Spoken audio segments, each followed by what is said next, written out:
കണ്ണൂർ ന്യൂമാഹി ചാലക്കരയിലെ ബോംബേറിന്റെ ദൃശ്യങ്ങൾ പുറത്ത്. BJP പ്രവർത്തകന്റെ വീടിനു നേരെ കഴിഞ്ഞ ഞായറാഴ്ചയാണ് ബോംബേർ ഉണ്ടായത്. സ്റ്റീൽ ബോംബ് എറിഞ്ഞ CPIM പ്രവർത്തകനെ പോലീസ് അറസ്റ്റ് ചെയ്തു. ബോംബേറിന്റെ ദൃശ്യങ്ങൾ 24-ന് ലഭിച്ചു. സജോ ദേവസ്യ ചേരുന്നുണ്ട് കണ്ണൂരിൽ നിന്ന് വിവരങ്ങളുമായി. സജോ, എന്താണ് ഈ ദൃശ്യങ്ങളിൽ നിന്ന് വ്യക്തമാകുന്നത്? ആരെയാണ് ഇപ്പോൾ അറസ്റ്റ് ചെയ്തിട്ടുള്ളത്?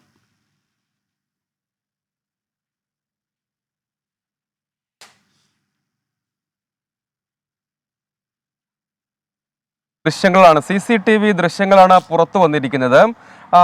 BJP പ്രവർത്തകൻ, മാണിയൂരിലെ BJP പ്രവർത്തകൻ, അതായത് ന്യൂമാഹി ചാലക്കരയിലെ BJP പ്രവർത്തകനായ സനൂപിന്റെ വീടിന് നേരെയാണ് സ്റ്റീൽ ബോംബേർ ഉണ്ടായത്. കാര്യമായ പരിക്കേറ്റില്ലെങ്കിലും വീടിനടക്കം വസ്തുവകകൾക്കൊക്കെ നാശനഷ്ടം ഉണ്ടായിരുന്നു. ഏതാണ്ട് ഒരു ഞായറാഴ്ച ഒരു 6:45 കൂടിയാണ് ഈ സംഭവം നടക്കുന്നത്. അതായത് രാത്രി ആയിട്ടില്ല. ആ സമയത്ത് തന്നെ ഒരു CPIM പ്രവർത്തകൻ, ചെറിയൊരു മഴയൊക്കെ ഉണ്ടായിരുന്നു, ആ ഘട്ടത്തിൽ ഒരു കോട്ടൊക്കെ ധരിച്ച് എത്തി ബോംബ് എറിയുന്നതിൻ്റെയാണ് ഈ ദൃശ്യങ്ങൾ. അതിൽ ന്യൂമാഹി പോലീസിന്റെ നേതൃത്വത്തിൽ ഈ പ്രതിയെ അറസ്റ്റ് ചെയ്തിട്ടുണ്ട്. ഇയാൾ CPIM പ്രവർത്തകനാണ്. മാഹി ചാലക്കരയിലെ കുഞ്ഞിപ്പറമ്പത്ത് വീട്ടിൽ അരുൺ എന്നയാളാണ്. CPIM അനുഭാവിയാണ്. അവിടെ ഈ തിരഞ്ഞെടുപ്പ് ഫലം ഒക്കെ പുറത്തു വന്നതിന് പിന്നാലെ വലിയ തോതിൽ ചില തിരഞ്ഞെടുപ്പ് ഫലം, അതിന് പിന്നാലെയുള്ള ആഹ്ലാദ പ്രകടനങ്ങൾ, അങ്ങനെ അതുമായൊക്കെ ബന്ധപ്പെട്ട് ചില തർക്കങ്ങളും സംഘർഷങ്ങളും ഒക്കെ പല കേന്ദ്രങ്ങളിൽ ന്യൂമാഹിയോട് ചേർന്ന, ഒപ്പം ചാലക്കരയോട് ചേർന്ന പ്രദേശങ്ങളിൽ, മാണിയൂർ ഉൾപ്പെടുന്ന പ്രദേശങ്ങളിൽ നടന്നിരുന്നു.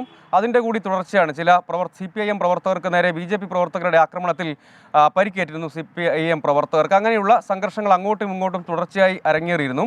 അതിൻ്റെ തുടർച്ചയായി കൂടിയാണ് ഈ ബോംബേർ അടക്കം ഉണ്ടായത് എന്നാണ് നമ്മൾ മനസ്സിലാക്കുന്നത്. ആ ഘട്ടത്തിലാണ് പിന്നാലെ ഇയാളെ തിരിച്ചറിയുകയും ആരാണ് ബോംബെറിഞ്ഞത് എന്ന് തിരിച്ചറിയുകയും അരുണിനെ ന്യൂമാഹി പോലീസ് അറസ്റ്റ് ചെയ്യുകയും ചെയ്തിരുന്നു. പക്ഷേ ഈ ദൃശ്യങ്ങൾ ഇപ്പോൾ പുറത്തു വരുന്നു എന്നതാണ്. പക്ഷേ ഇത് ദൃശ്യങ്ങൾ സ്വാഭാവികമായും ഞെട്ടിപ്പിക്കുന്നതാണ്. ബോംബേർ പലപ്പോഴും ഇത്തരം സംഭവങ്ങൾ ഉണ്ടാകുമ്പോൾ, അതായത് തർക്കങ്ങൾ, രാഷ്ട്രീയ തർക്കങ്ങൾ, സംഘർഷങ്ങളൊക്കെ ഉണ്ടാകുന്ന വേളയിൽ ബോംബേറിലേക്കും കൂടുതൽ കടുത്ത ആക്രമണങ്ങളിലേക്കും ഒക്കെ പോകുന്ന സാഹചര്യം പലപ്പോഴും കണ്ണൂരിൽ ഉണ്ടാകാറുണ്ട്. അത്തരമൊരു എപ്പിസോഡ് കൂടിയാണ് ഇവിടെയും സംഭവിച്ചിരിക്കുന്നത്. അത് ഈ തിരഞ്ഞെടുപ്പ് ഫലപ്രഖ്യാപനത്തിന് പിന്നാലെയുള്ള ആഘോഷ പ്രകടനങ്ങളുടെ തുടർച്ച കൂടിയാണ്.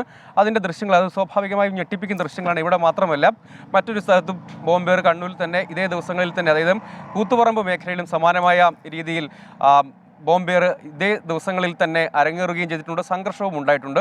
അതിൽ ഒരു ദൃശ്യമാണ് പുറത്തു വന്നത്. അത് അങ്ങനെ ബോംബ് എറിയണം എന്ന് തീരുമാനിക്കുന്ന ഘട്ടത്തിൽ തന്നെ നേരത്തെ പലതവണയും പുറത്തു വന്നതാണ്.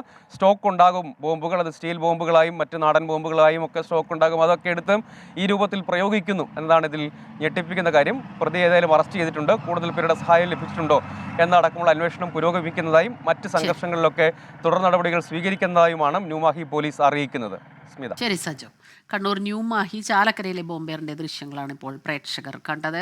ഒരു CPIM പ്രവർത്തകനെ പോലീസ് അറസ്റ്റ് ചെയ്തിട്ടുണ്ട്. സജോ ദേവസ്യ കണ്ണൂരിൽ നിന്ന് വിവരങ്ങൾ നൽകുകയായിരുന്നു.